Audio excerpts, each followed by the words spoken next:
Hello and welcome back to PNL Podcast, located in Newfoundland and Labrador, Canada. I'm your host and founder of Paranormal NL Podcast, Jen Noseworthy. Thank you for tuning in to UPRN, United Public Radio Network, 107.7 FM in Ireland and 105.3 out on that Gulf. Watch and listen to PNL Podcast every Tuesday at 5 p.m. Eastern on UPRNTalkRadio.com.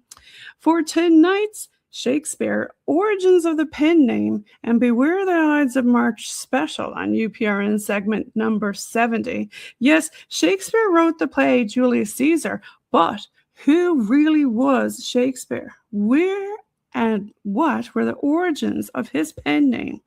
I've got a special guest waiting backstage from the Ohio Valley, West Virginia, USA, and a guest from San Francisco, California, USA, who we'll bring on shortly. Now it's time to grab your favorite Ides of March and Victorian drinks, your mystery spyglass, your thinking hat, and a few Shakespearean munchies, and get ready for the show tonight. Paranormal NL Podcast is sponsored by the BOG Team. It's a boots-on-the-ground BOG team doing historical paranormal investigations in Newfoundland, Canada. Smash those subscribe buttons and grab your PNL Podcast and BOG Team merch at TeePublic on their Linktree, Paranormal NL Podcast. All BOG Team music heard in the intro and the exit is available for download and use on all social media and streaming music platforms. Now, let's get on with the show tonight. Paranormal NL Podcast believes in supporting international paranormal networking and highlighting global paranormal people, places, and things. And we also like to include a lot of authors on our show. Now, tonight, I've got a special co-host here, and he introduced me to tonight's guest. Now, I'm going to bring him on the stage, and he's all the way from West Virginia. We've got Mark. Welcome. Mark, I'm going to unmute you. Welcome. Did you have a nice weekend? Yes, I had a great weekend. Yeah, Happy New Year. Happy New Year to you. I know that we're already all the way into March right now, but yeah, so you're going to get pinched if you don't have any green on this month. Now, I'm going to pull up Katherine. She is our guest tonight, and she comes in with us all the way from West Coast, California. Welcome, Katherine Chiljan. And here she is. Let me take off her mute. Welcome, Katherine. Hi, so happy to be here, Jen. Thank you. Thank you for being here tonight. So, Mark, I'm going to have you introduce yourself since you're the co-host tonight. And then I'll have Katherine introduce herself. I'm just going to put Katherine on mute there for a second. Mark, you want to go ahead and introduce yourself to the folks listening on UPRN, United Public Radio Network, around the world? Okay. I've been, hanging out on UPRN for about 15 years. Nice to continue the collaboration, and hopefully someday I can move up to having a crocheted alien like Michelle has. But shout out to Michelle, one of our producers. Yes. I've written this book. I'm going to have another prehistoric book coming out soon. But that's I've been trying to do writings on the prehistory of the Upper Ohio River Valley. Yes, you've got a lot of information in that book there. So, Katherine, welcome. I'm going to unmute you here so we can talk with you. The ghosts we're trying to call earlier, the ghost of Christmas past. Yeah. Welcome all the way from California. Tell the folks listening on UPRN a little bit about yourself. Well, I have been researching and studying the Shakespeare authorship controversy for 40 years now. It's been a great passion of mine. Of course, I have a day job too, but as a result, I have written a book. I wrote it in 2011 initially, and then reprinted it in 2016. It's available on Amazon. It's called Shakespeare Suppressed. And it's the book that I wish I had when I first got into the controversy, which was when I saw a debate on television about this topic. It's the ghost calling again. Ghost calling again. Sorry about that. And anyway, I soon after got an award for outstanding research from Concordia University, and I'm working on another book and have been enjoying doing podcasts like yours. Well, thank you so much for being on today. You've got a great work of art, shall we say, here, and there's lots to get into, right, Mark? I know, Mark. Maybe we can take the ghost from Christmas. Yeah, I'm going to go take the ghost. Off the hook. While she's doing that, Mark is going to pull up a few different things that, what were you holding up earlier? Oh, it's Catherine's book. Yes, there it is. There it is in the flesh. And can you want to scroll through it on the camera here? Is there any pictures in there too? Lot of, we're going to get into them here shortly, but there is like okay, she's back. Yep, there she is. I got the ghost out. Okay. But we're going to get into this. She had to get the sage going, Mark. The difference between the original, over here, the drawing of the Shakespeare monument and what you see today when you go to Stratford, the Holy Trinity Church, and see all the Shakespeare sites. Are people participating in a hoax? Well, do you want to get a little bit into this, Catherine? Let's start with what sparked your interest with this in the beginning. Yes, it was a debate on television between a Shakespeare professor and somebody who said that Shakespeare was actually the 17th Earl of Oxford. And I knew nothing about this. My only interest I had about who he was is I read Hamlet. And inside the edition, it showed a list of all the plays and their dates. Okay. Except after every date, there was a question mark.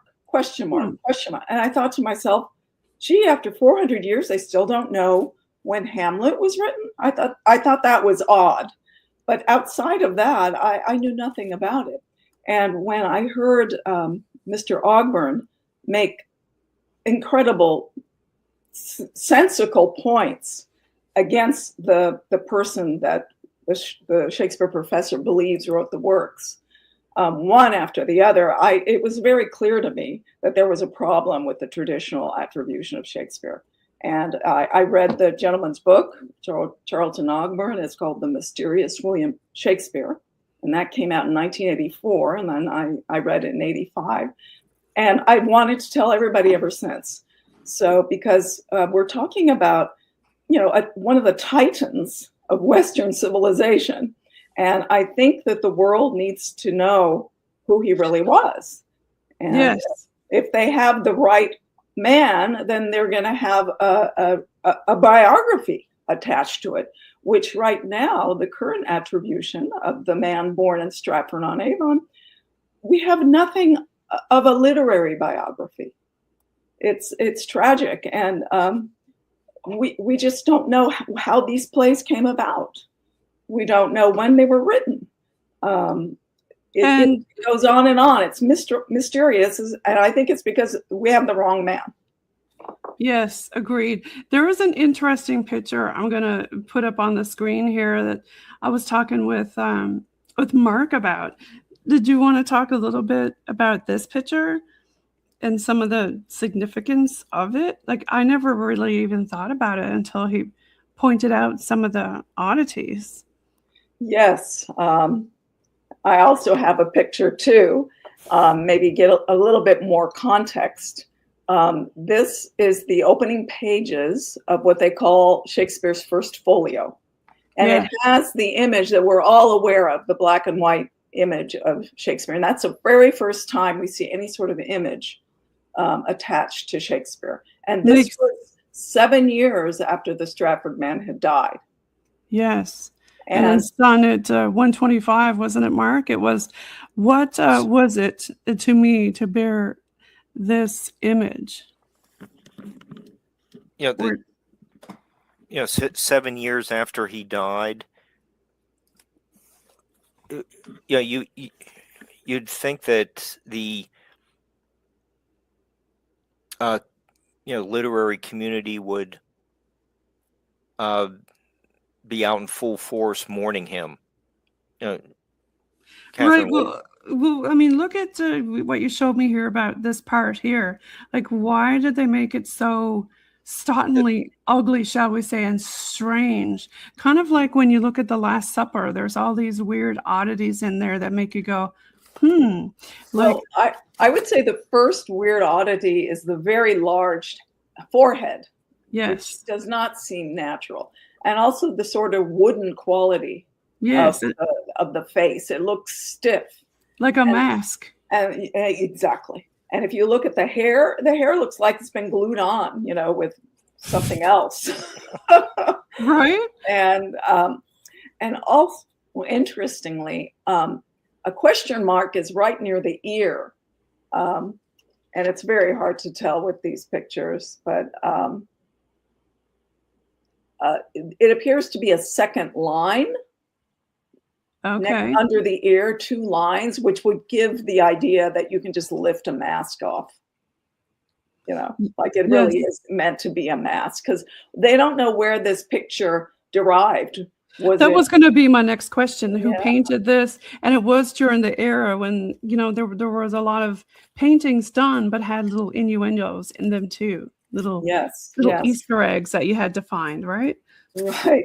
Well, the other odd thing about this image is that there is no sign that this is a writer.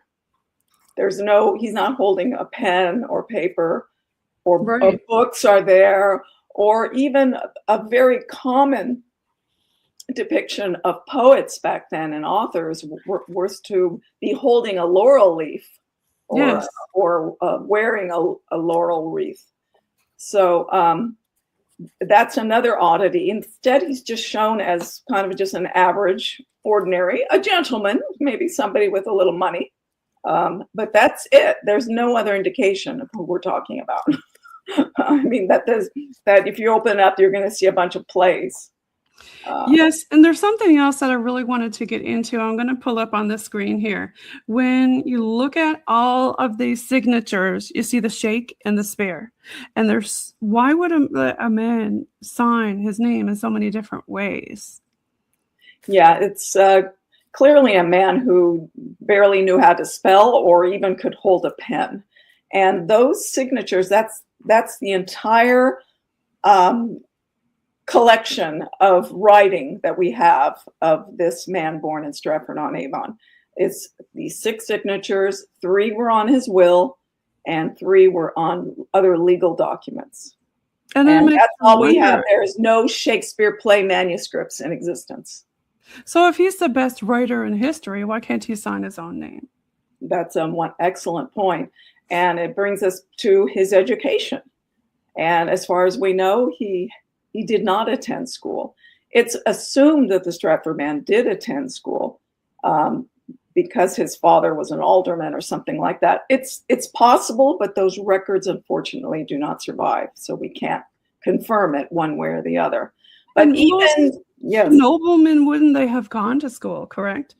Oh, yes. Somebody very poor probably didn't go to school, but even though they were very poor, could they have gotten their hands on a lot of printed material? But if you couldn't write, how could you read? Like, so who was this person signing these forms? Well, keep in mind that the Stratford man, his father and mother were both illiterate. And also the Stratford man's two daughters were also illiterate, as far as we know. One did sign her name, but very shaky, similar to the father. So he was born in an illiterate family. They had like little sponsorships for people of humble origins who showed promise. They did have such things. They did have mentors, but there's no such claiming for the Stratford man. You know, this kind of makes me think of, I don't know if you've ever watched the popular series that comes on Netflix called Bridgerton, where there's this person writing about all these people in town, like a gossip column, and the queen of the area gets involved with it. And she's all excited about it and wants to know who it is. And everybody's trying to figure out, who is writing this. And I wonder, could some of this be stemmed to Queen Elizabeth I?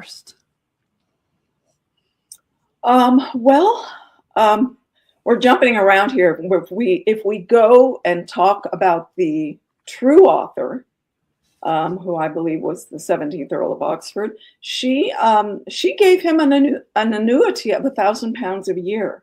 So she partially sponsored, you could say, the great author. But as far as the Stratford man, there's no records connecting him to Queen Elizabeth. And yet, if you look at the title pages of the early printed editions of two plays, they say that the plays were performed before Queen Elizabeth. So, yet where is the connection? Now, you might say, well, it's been 400 years, but we have letters from John Lilly, who was a playwright who had plays performed before the Queen, and there's correspondence out there, but none with the great Shakespeare. So that's another zero. And when you talk about all the zeros, like no one claimed to have met him while he was alive. There's no proof of his education, no proof of a literary career. No one claimed to have known him. I don't know if I mentioned that or not. You get all these zeros. When the Stratford man died in 1616, no one said anything. And yet the plays were enormously popular at that time. So all this adds up to the name being a pen name. It does the sound problem like that. The problem was that there was somebody with a similar name to the pen name, and that was the Stratford man. And the two got mixed. Now, the Stratford man was involved with the theater. I totally admit that. He held theater shares. He was a member of an acting company.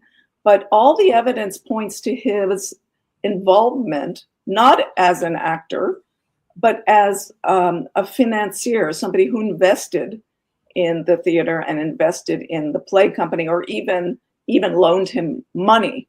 In fact, the first record that we have of the Stratford man in London, it's for him giving a loan in 1592. So that's our first record.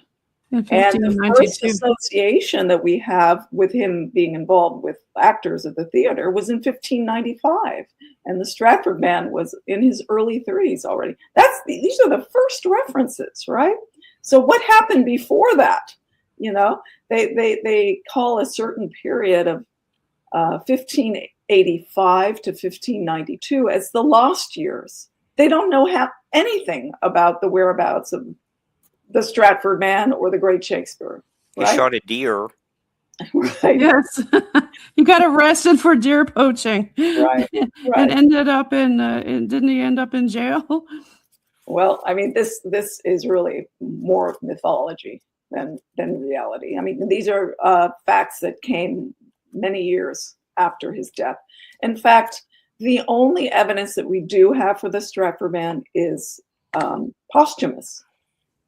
There's no lifetime evidence that the Stratford man was the great author. Zero. It's really an unproven theory. There's only one piece of evidence, and that was after he died, which we already showed up. It was in this book, the first folio. And if the opening 16 pages give tributes or a letter to the sponsors of the work. And in one tribute, they call Shakespeare the sweet swan of Avon. And then a few pages later is another tribute by another man, and he refers to the Stratford Monument, thy Stratford Monument. And that's what Mark just showed. Yes. There is a monument to Shakespeare in the Stratford-on-Avon Church. But before these two clues, no one associated the great author with Stratford-on-Avon. It was all from this book. And it's posthumous evidence. And what you see today does have a quill, but the original design has a bag of grain or wool. Can you rectify that, Catherine? A sack of some sort. Yeah. The drawing on the left, the black and white engraving, was based on a drawing in 1630 or something. And that's what the monument actually looked like originally. And it was a man with a long beard. He's holding a sack, right? And no quill.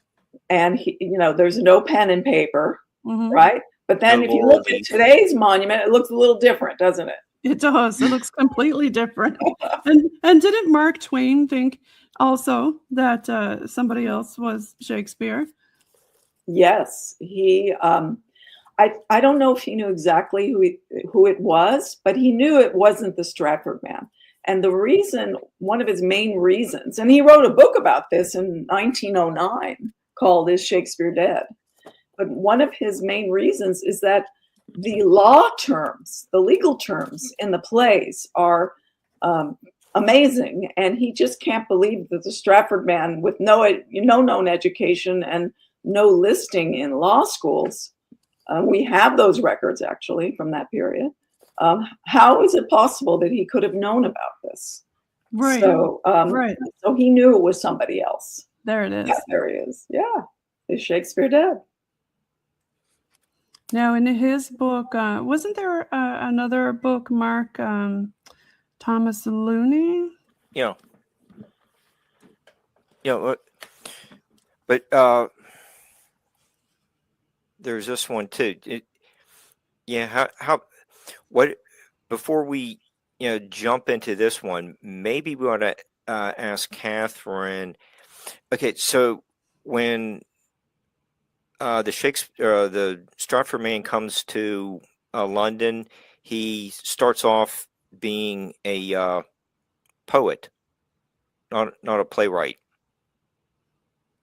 Right. He's a poet first before he goes to London. So, but how could somebody who couldn't even read and write be a poet, right? So what do the what's the difference between the sonnets and the plays we all read in high school? Is that to me? Directed to me? Oh, yeah. I'm not quite sure where you're going with that. But the sonnets are poems, right? 14-line poems. And Shakespeare wrote 154 of them, and they're extremely personal. Mm. And they discuss the people that he loved, the great author loved. One was a lady with dark hair and eyes, and another was a beautiful young man.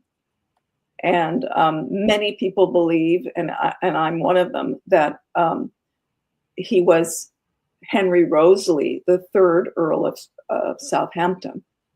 And he was a fantastic, glittering aristocrat, one of the Queen's favorite courtiers in the early 1590s.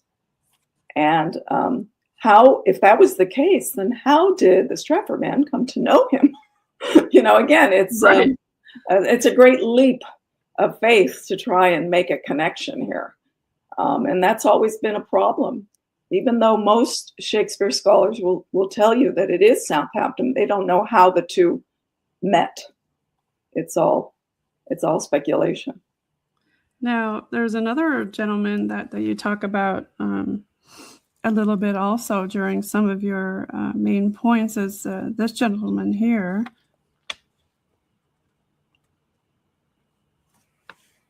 Yeah, that's who I was just speaking of, the third Earl of Southampton. Yes, and in regards to him, I mean, he looks like obviously a nobleman. Yeah. Bring his picture back up there. Well, I believe that the Earl of Oxford was the true author, and it just so happens that one of the Earl of Oxford's daughters was almost engaged to the Earl of Southampton. So the Earl of Oxford certainly knew him. Okay. And also the Earl of Oxford, or Shakespeare, quote unquote, he dedicated 2 long poems to the Earl of Southampton. The first one was Venus and Adonis, which is a very erotic poem that was a huge hit in London in 1593.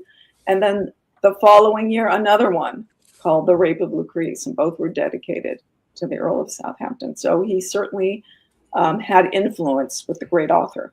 But again, there's no known connections between these two entities. But there is a known connection with the Earl of Oxford and the Earl of Southampton. Yeah, since we're still talking about the sonnets, you do cover that the real author seems like he's a much older person. He's writing about sonnet 71, when I'm dead, and my lameness. Then you go on to say man from Stratford was only 34. Yes. It's kind of so he seems much older. And they were when the sonnets were first published. Yes. Yeah. So that seems to be another indication that we're dealing with someone different from the traditional biography. And then you get into sonnet 125. Can you tell us a little bit about that one, please? Yes. The great author says in sonnet 125, "Were it aught to me, I bore the canopy, with my extern the outward honoring." So were it aught to me means, does it mean anything to me? Does it mean anything to me that I held the canopy? Now, and there's the canopy right there, right? What he's referencing is the queen would often go out in like a litter or something, they would call it that. And only like high officials or nobility would be able to hold the canopy. It's just not anybody. So if thinking that it was the Stratford man writing those words, it just doesn't work, doesn't fit. Yeah, but of course, all the people near her are nobles. Yeah, the nobility. Just like our, queen or king nowadays, only the nobles or the family bloodline can get close to them. I mean, you're not allowed traditionally around them if you're not, of a certain breed, shall we say. We don't see a baker in the right painting. Yeah, and it's also a kind of like a disgruntled courtier saying that. Was it anything to me that I held the canopy? Right? Like, if it were the Stratford man, it would be the greatest honor of his life. But here we're talking about somebody who's no big deal. And so he's been around. In other words, he's been around the aristocracy and the royalty. And now, again, a lot of people who write have their own pen name, and I guess you could say that's not them who was writing it. It's somebody else. So this is all what we're talking about. Could it be somebody completely different? I brought this up to Mark. Could it be a female writing? Because back then they really weren't allowed, and like they couldn't even vote or anything, could they? Right. Well, I mean, it certainly could have been, but I don't go by that. I think that the Earl of Oxford, his case is so overwhelming, especially with the life parallels. If we take Hamlet, for example, that's considered by many scholars as probably the great author's portrait of himself, right? But who are we talking about? We're talking about a prince, right? Prince Hamlet. And he was somebody who went to university. He's somebody who sponsored an acting troupe. We're talking about somebody who, while in a ship traveling, it gets attacked by pirates and they steal everything. These are just a few examples, a few parallels. And all of this pertains to the 17th Earl of Oxford. The same thing happened, right?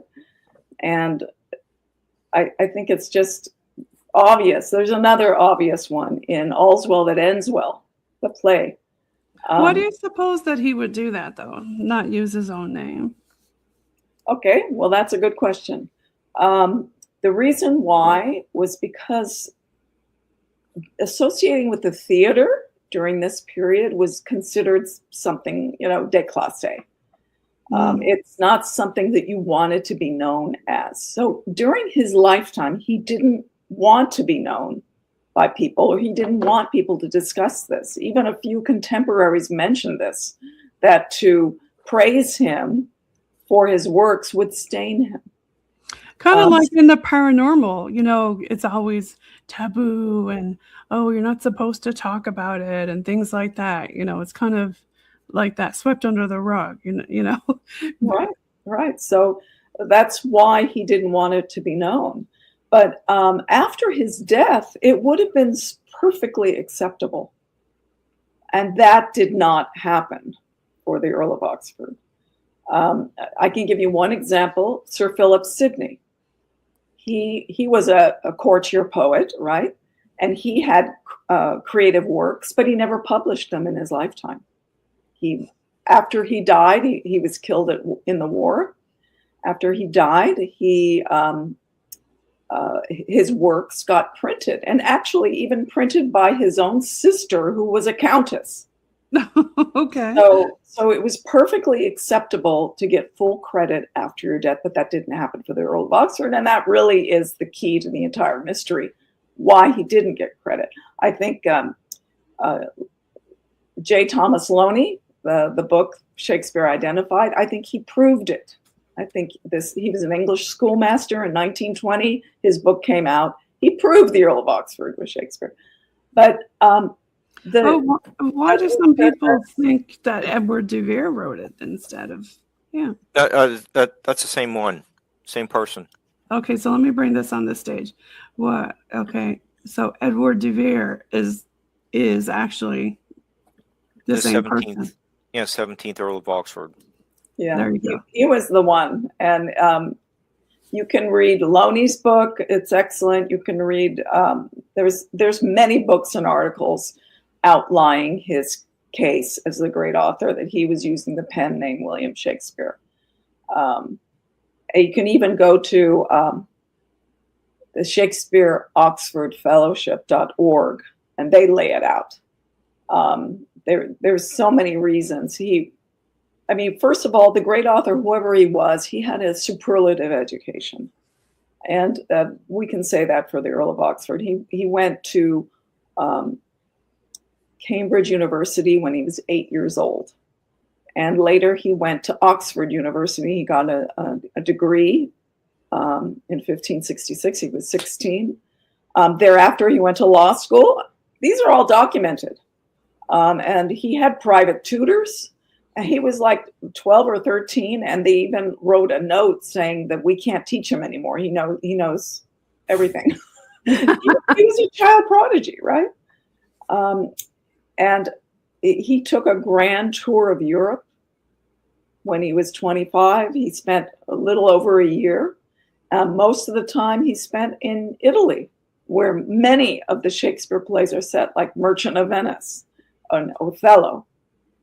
And he even notes obscure things about Italy, places in Italy, that things that you wouldn't see like in a travel book, for example, just some incidental things.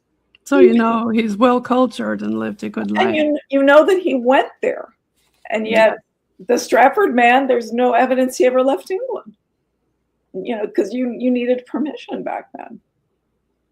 So everything points in the 17th Earl of Oxford's direction. And once you know that, you can read these plays and they come alive because you can see his life story in them. And I wonder, did the person who said they were Shakespeare during the time, did they get financially compensated for what they were doing? Well, that's a good question. My guess is no. My guess is that the whole thing, the whole contrivance of making the Stratford man the true author happened after the Earl of Oxford died and after the Stratford man died. I think it was arranged. And I think the main reason was because the powers that be wanted to decontextualize the works and the sonnets, especially because the sonnets give some information that people can read a certain way that was maybe politically not correct. So they wanted to replace the great author with somebody of humble origin who had no court connections whatsoever. A good example is, for example, in Hamlet, a main character is the counselor or prime minister, Polonius. And it's been known for decades that Polonius was a picture of Lord Burleigh, who was the Queen's top minister. It's a perfect parallel. And it was not a nice treatment. It was kind of a making fun of the man treatment. I don't think his family, the Cecil family, would have wanted it to be known that the Earl of Oxford wrote the works, because the Earl of Oxford knew Cecil. In fact, he was his son-in-law, Lord Burleigh's son-in-law. So, and there's the Burleigh house, yes? Yeah, very wealthy. So to this day. Yeah, so and you and your friend Earl, fellow researcher into this historic Earl Showerman. Yes, profiling mystery.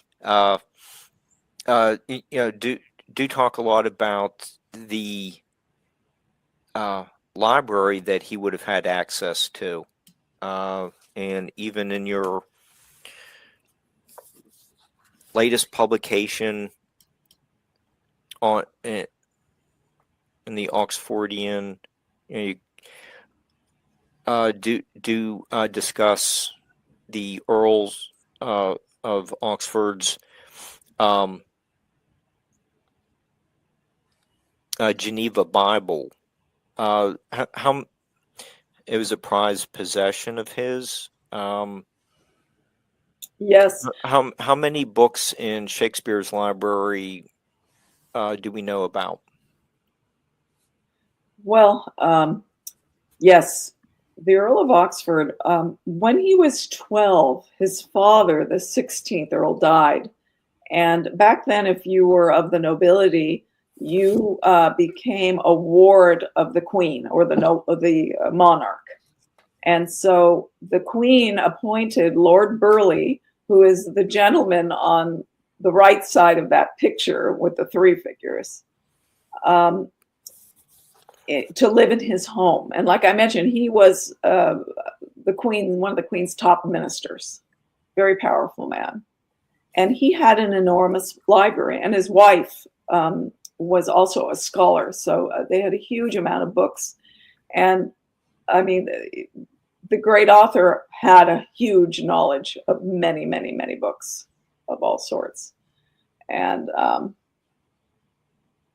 so I also the Geneva Bible that Mark was talking about, it has all these underlinings and interlineations showing his interest in the Bible.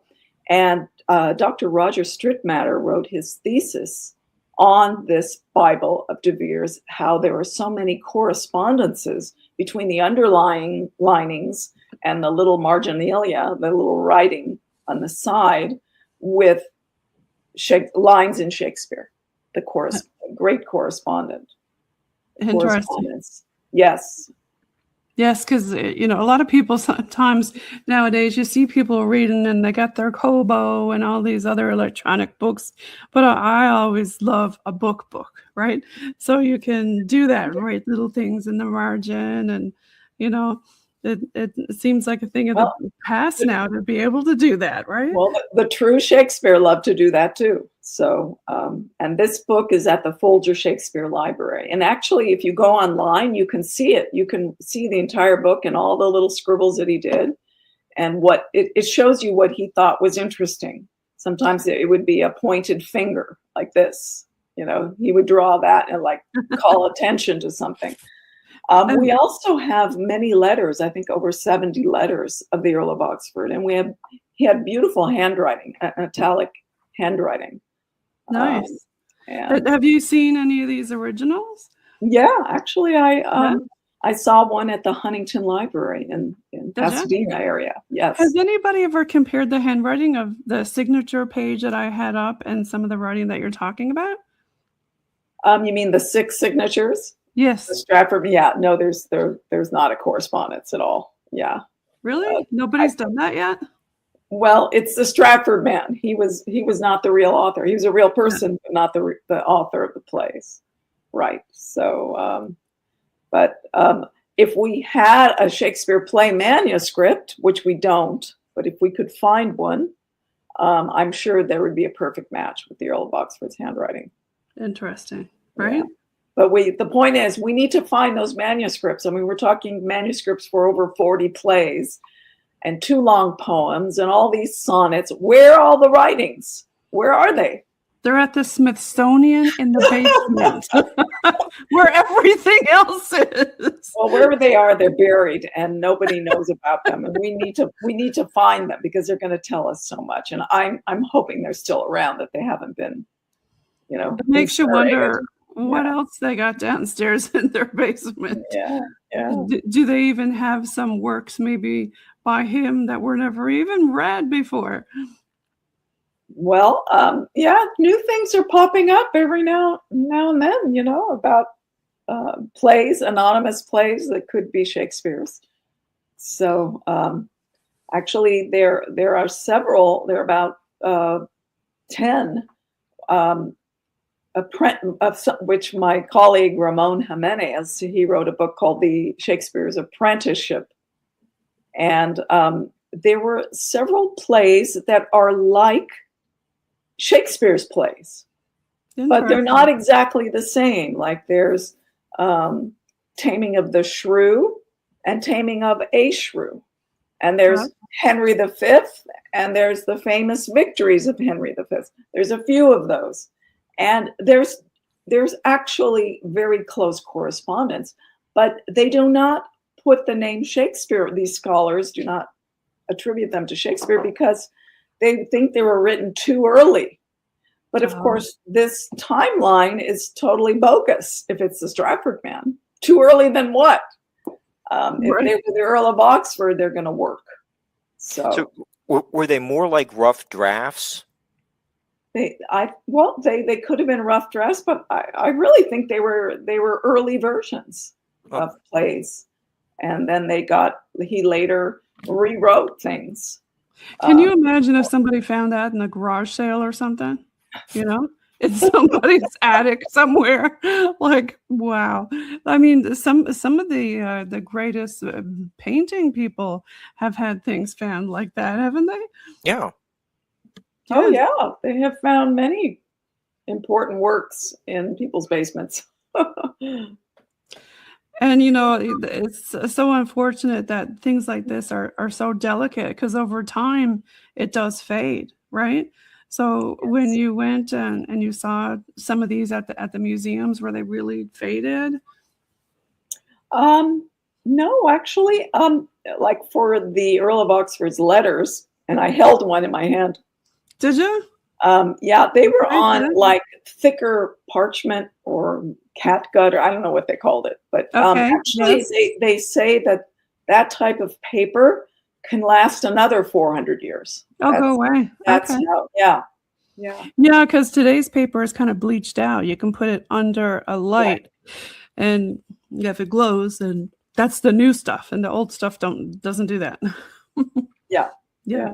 Yeah, that's how you can tell that kind of stuff apart. Mark, do you have any other show and tell stuff that you want to hold up, talk about?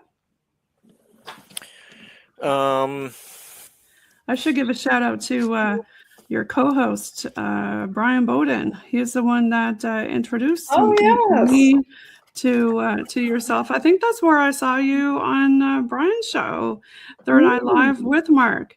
Yeah, that was the Italian restaurant show when I had a little bit of a problem with the tech stuff that happened down the street, and I had to broadcast from the neighbor's birthday party. But yeah, here's the New Place souvenir book. And you know, Catherine's familiar with the opening sentence to it. One of the indisputable facts about Shakespeare is that when he was approaching the peak of his fame and success as a playwright in London, he purchased the house in Stratford-upon-Avon known as New Place. Doesn't that sound really defensive? Yeah. One of the indisputable facts. You just start off. Right. You know, you're saying you can't disprove this. Don't look there. Just believe what I'm telling you. But if you go on Alexander Waugh, his channel, YouTube channel, he'll give you another rendition of what's going on with New Place. That most or many of the sites in Stratford-on-Avon are really bogus, or originally. Like, for example, the birthplace, and now you see this like, you know, bigger house, but it was only like a quarter of that size, but they kept like expanding it. I mean, I can't speak for him, but he did these great videos on the Stratford-on-Avon. So they're like using tourism to try to suck people in and buy all kinds of stuff. Why not, right? Everybody's trying to make a buck off of tourism. Yeah. I guess you can't blame them, but I think that even if the world finally accepts the Earl of Oxford as the great author, I think it's Stratford-on-Avon is still important because that's where the hoax started. You know, and the Stratford man was a real man. We don't know exactly his relation with the Earl of Oxford. I think the Earl of Oxford knew him, but I don't know if the Stratford man knew the Earl of Oxford. You know, I think it may have been just one way. There's so many different things that we could talk about in relation to this topic, right, Mark? I agree. Did you have another one? I know you had a bunch of things that you were showing me. A lot of different books that were really interesting. He has got a whole stack of them down there by his feet. Are you sitting on them? He's probably sitting on them too, right? Yeah, they're on the floor on the desk. Here's Dr. Earl Showerman's recent publication from 2025, and we know from the first folio that the contributor did not think that the author had much Latin or Greek learning. Yeah, Ben Jonson. but the doctor disagrees. That's why it's recommends that we need to understand that since the real author had access to a vast library, he had a greater knowledge of Greek. So, Catherine, you want to just briefly touch on that theme? Yeah, Ben Jonson, who was a playwright during the period, he wrote that long, beautiful elegy to Shakespeare, and that's where he said he called him Sweet Swan of Avon. And of course, Alexander Waugh, who I just mentioned, he discovered that Avon really was another name for Hampton Court, which was a palace of the queens and kings back then.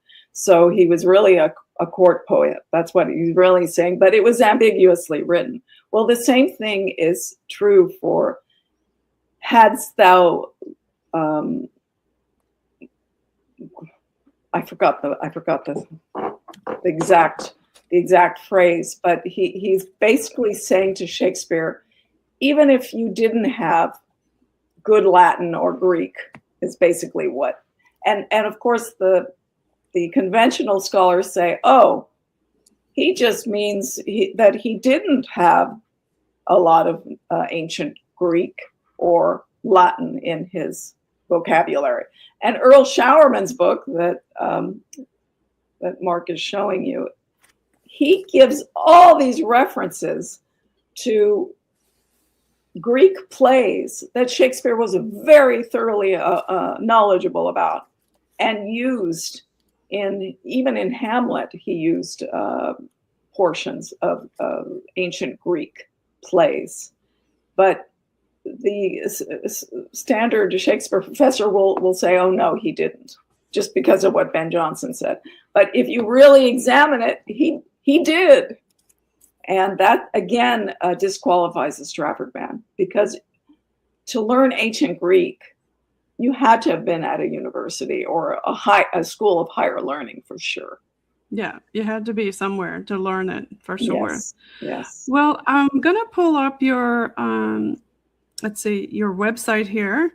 Did you want to talk a little bit about this for the folks listening? Yeah, it's kind of basic, but I give the introduction of my book.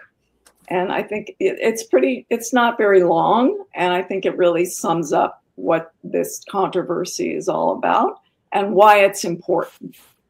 And you can purchase the book through me, or you can go on Amazon. That's the easiest. And it would be great if you could suggest the book for your local library, because it's a research book. I have over 600 footnotes and lots of information. Like I said, if I had this book, I would have been a lot more informed much earlier.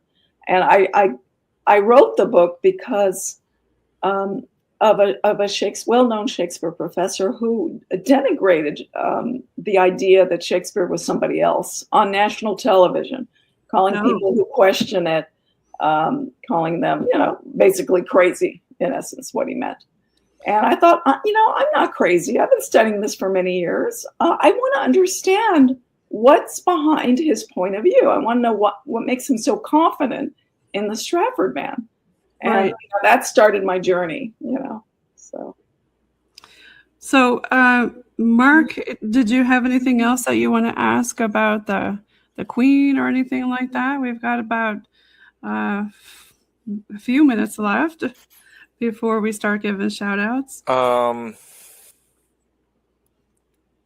think, Catherine, you made some great points. I